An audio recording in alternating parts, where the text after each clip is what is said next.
Britain didn't just experience a few cold winters. At 3 different moments in modern history, the country came dangerously close to grinding to a halt. Not because of war, not because of economic collapse, but because the cold exposed how fragile everyday life really was. Trains stopped running. Power failed. Food struggled to move. Homes went dark. Work stopped. And for long stretches of time, people weren't sure when normal life would return. What's striking isn't just how severe these winters were, but how close Britain came to losing control and how quickly those moments faded from memory. When we talk about extreme weather today, it's often framed as inconvenience, delays, disruption, a few difficult days. But in the past, cold wasn't just uncomfortable, it was dangerous. It threatened heat, food, movement, and work all at once. Britain relied on systems that could not cope when temperatures stayed low for too long. Coal froze. Railways iced over. Power stations struggled. Entire industries slowed or stopped. For ordinary people, winter wasn't something you endured, it was something you survived. This video isn't about snow days or nostalgia. It's about 3 winters that pushed Britain to its limits and revealed something uncomfortable about how the country functioned under pressure. Each winter was different. Each hit Britain at a vulnerable moment. And each one showed how thin the margin really was between order and breakdown. The first came just after the Second World War, when Britain was already exhausted, short on resources, and trying to rebuild. The cold didn't arrive as a single storm. It settled in and refused to leave. Snow piled up. Coal couldn't move. Power was rationed. Factories shut. People sat in freezing homes not knowing when heat would return. Britain had survived a global war, but this winter nearly broke it. The second came in the early 1960s, at a time when Britain believed it had modernized. Technology had advanced. Life was supposed to be easier now. Instead, the country froze solid. Rivers iced over. Transport collapsed. Communities were cut off for weeks. The cold was relentless, and the shock was deeper because people didn't think this could still happen in a modern Britain. The third winter arrived in the late 1970s, and it wasn't just the weather that caused chaos. Extreme cold collided with political paralysis, strikes, power cuts, and collapsing public trust. Rubbish piled up. Services stopped. Life felt ungovernable. This wasn't just a winter, it was a moment when many people stopped believing the system could cope at all. What links these 3 winters isn't just temperature, it's vulnerability. Each time, Britain thought it was prepared. Each time, the cold proved otherwise. And each time, the country came through not because systems were strong, but because people adapted, endured, and waited it out. That's the part we forget. We remember the snow. We forget the strain. We forget how close things came to tipping over. We forget how fragile daily life becomes when energy, transport, and work all fail at once. These winters matter because they weren't accidents. They were stress tests. They showed how dependent Britain was and still is on systems that only work when conditions stay normal. And they raise a quiet but important question: if these winters nearly broke Britain, then what happens when pressure returns in different forms today? In this video, we're going to walk through the 3 winters that nearly broke Britain, not to dramatize them, but to understand them. What happened? Why it happened? How people lived through it? And what these moments still tell us about Britain's resilience and its limits. Because history doesn't repeat itself in the same way, but it often tests the same weak points. Before Britain ever froze solid, before trains stopped and homes went dark, winter was already dangerous for one simple reason: the country was built on systems that assumed cold would be brief, manageable, and temporary. When winter behaved differently, those systems didn't bend, they failed. And when several of them failed at the same time, everyday life became fragile very quickly. For much of the 20th century, Britain ran on coal. Coal heated homes, powered factories, generated electricity, and kept trains moving. It was the backbone of daily life. But coal had one huge weakness: in winter, it had to be moved constantly. It came from mines, traveled by rail and road, and arrived just in time to be burned. When snow blocked tracks or froze points, coal didn't arrive. When coal didn't arrive, everything else stopped. Power stations couldn't generate electricity. Homes went cold. Factories shut down. This wasn't a theoretical risk. It was a reality that hovered over every long cold spell. Transport was another weak point. Britain's railways were essential, but they weren't built to cope with sustained freezing temperatures. Ice blocked signals. Snow clogged tracks. Trains slowed, then stopped. Roads were worse. Gritting was limited. Snowplows were few. Rural areas could be cut off for days or weeks. When transport failed, food couldn't move, fuel couldn't move, workers couldn't get to jobs. A cold winter didn't just slow the country down, it isolated it. Homes themselves were often poorly insulated by modern standards. Many relied on single coal fires to heat one room. When fuel was scarce, families crowded into kitchens or living rooms and closed off the rest of the house. Bedrooms were freezing, pipes burst, damp spread, illness followed. Winter wasn't just uncomfortable, it was physically draining, especially for the elderly and the young. Cold seeped into everything: walls, clothes, bones, and staying warm became a daily struggle. Food supply was more fragile than people like to remember. Supermarkets as we know them didn't exist for much of this period. Supply chains were shorter and less flexible. Fresh food depended on regular deliveries. When transport failed, shelves emptied quickly. Rationing lingered after the war. People queued. They made do. In prolonged winters, the margin for error was small. A few weeks of disruption could turn into real hardship. Workplaces were vulnerable too. Factories relied on steady power and steady transport. When either failed, production stopped. That meant lost wages at a time when many households had little savings. There was no remote work, no digital fallback. If you couldn't get there, you didn't earn. If the factory shut, you waited. Winter could remove income as easily as it removed heat. What made winters truly dangerous was how these failures stacked. Cold didn't just cause one problem, it triggered many at once. Transport failure caused fuel shortages. Fuel shortages caused power cuts. Power cuts stopped industry. Stopped industry meant lost wages. Lost wages made cold harder to survive. Each problem fed the next, and because Britain depended on constant movement of coal, food, people, once that movement slowed, the whole system felt it. The state had limited ability to respond quickly. Emergency planning existed, but it was slow. Communication was limited. Decisions took time. In severe winters, the government often reacted rather than prepared. Measures like power rationing, factory shutdowns, or emergency fuel controls were blunt tools, used because there were few alternatives. People were told to endure, to conserve, to wait. Perhaps most importantly, people expected winter to be hard but not endless. Short cold spells were manageable. Prolonged freezes were not. Britain's systems were built on the assumption that bad weather would pass quickly. When it didn't, the illusion of control disappeared. That's why these winters mattered so much. They didn't just test how cold Britain could get. They tested how long the country could function when normal assumptions failed. They exposed how thin the line was between routine life and real disruption. Understanding this is crucial, because when we talk about the 3 winters that nearly broke Britain, we're not talking about freak weather alone. We're talking about a country whose daily life depended on fragile chains that snapped when the cold refused to leave. And once you understand that, what happened next makes far more sense. By the winter of 1946 and 47, Britain was already running on fumes. The Second World War had ended barely 18 months earlier, and the country was exhausted in every sense. Cities were damaged, industry was stretched, food was still rationed, and the workforce was worn down after years of total war. There was a sense of relief that peace had arrived, but not comfort. Britain was trying to rebuild while still living with shortages, tight controls, and fragile supply lines.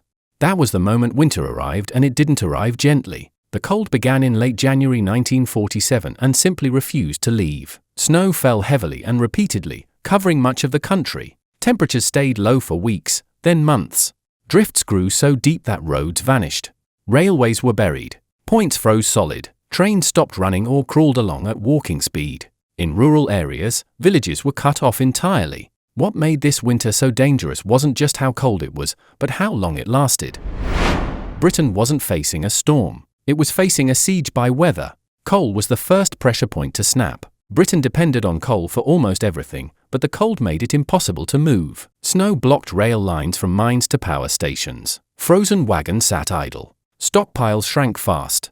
Power stations began to struggle, then fail. Electricity was rationed across the country. Factories were ordered to shut down for days at a time to conserve fuel. Industrial output collapsed at the very moment Britain needed it most to rebuild its economy. For ordinary people, the impact was immediate and brutal. Homes went unheated for long periods.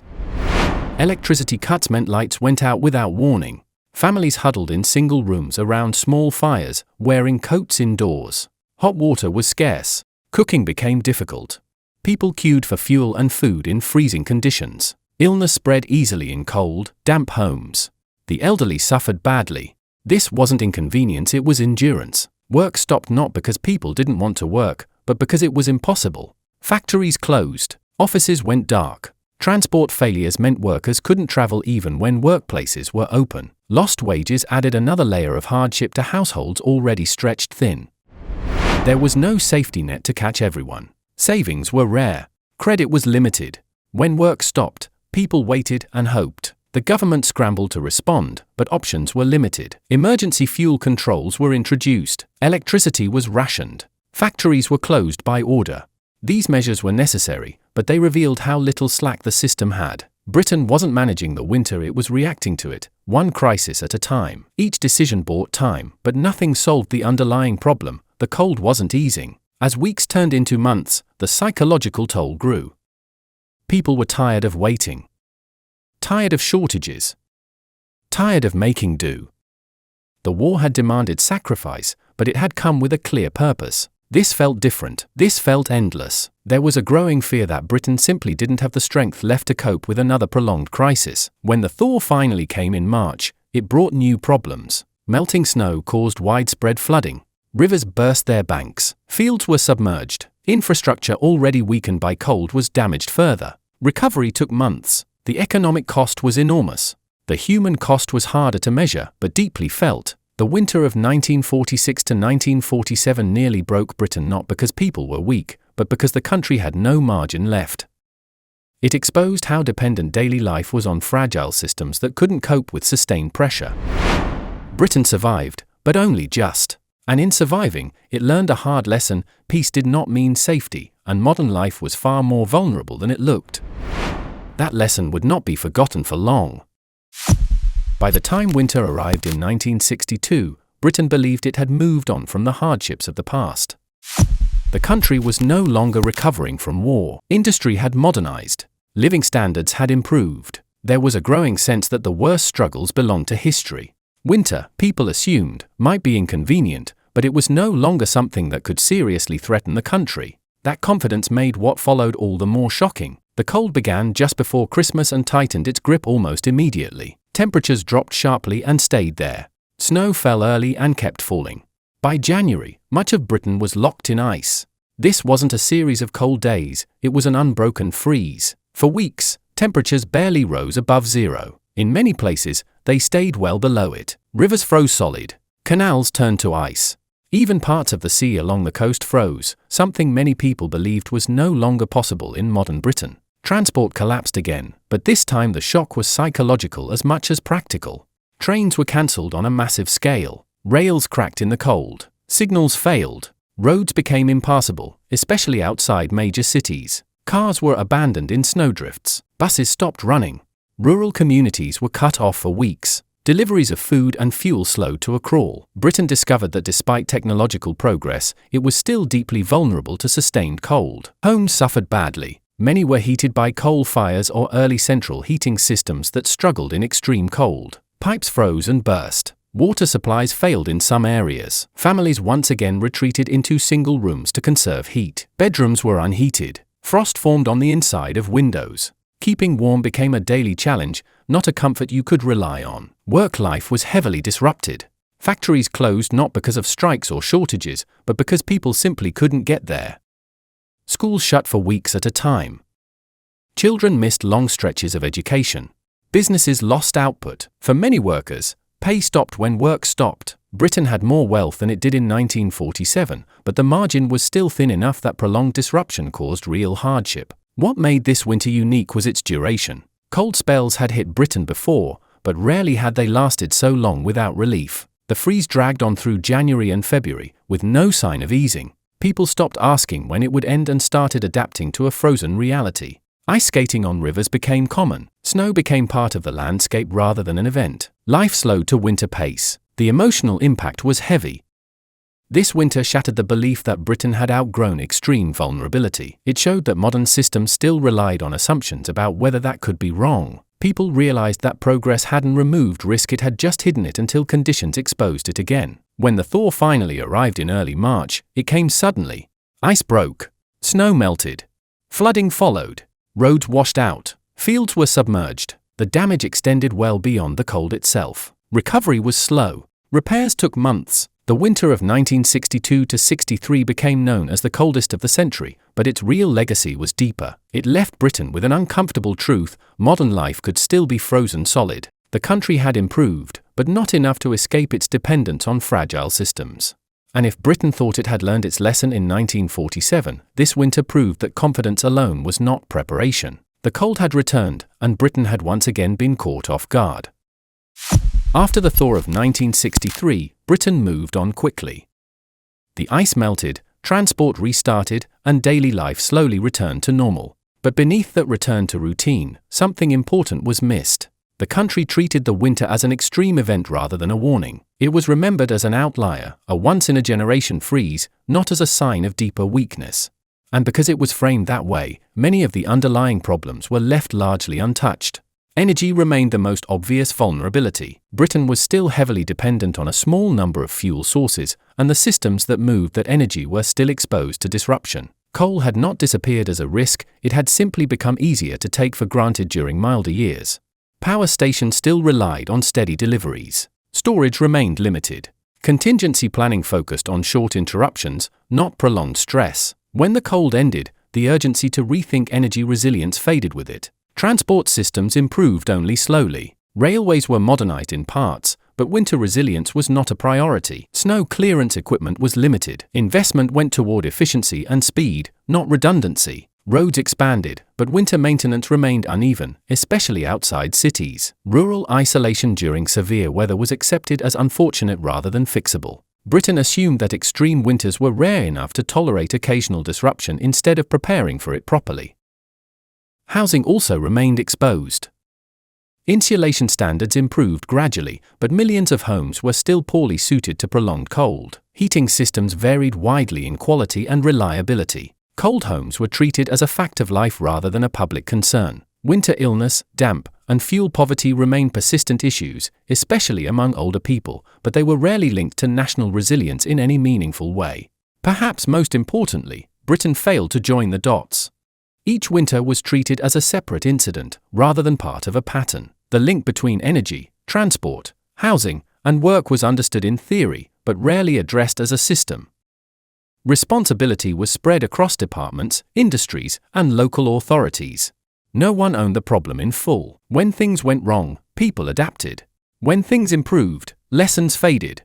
Confidence returned quickly. Mild winters reinforced the belief that the worst was over. Progress became the story again. That confidence would last just long enough for Britain to be caught off guard once more. Because the next winter wouldn't just test the weather, it would test trust. By the time winter arrived in late 1978, Britain was already under strain. This wasn't a country feeling confident or stable. Inflation was high. Public finances were tight. Trust in institutions was thin. Many people felt that everyday life was becoming harder even before the cold set in. When winter came, it didn't just expose weaknesses in infrastructure, it collided with political paralysis and social breakdown in a way Britain hadn't experienced before. The cold arrived early and stayed. Snow fell across large parts of the country, followed by freezing temperatures that made travel difficult and unreliable. Roads became dangerous. Rail services were disrupted. But unlike earlier winters, weather alone wasn't the whole story. This winter unfolded during what would become known as the Winter of Discontent, a period marked by widespread strikes across public services. The cold didn't cause the strikes, but it magnified their impact in a way that made everyday life feel unmanageable. Rubbish collection stopped in many cities. Waste piled up in streets, frozen where it fell. Public transport was unreliable or unavailable. Hospitals struggled to function normally.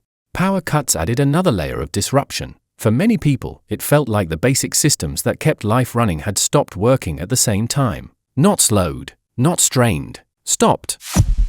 What made this winter feel different from those before it was the sense of loss of control. In 1947, Britain had been exhausted but united by recent sacrifice.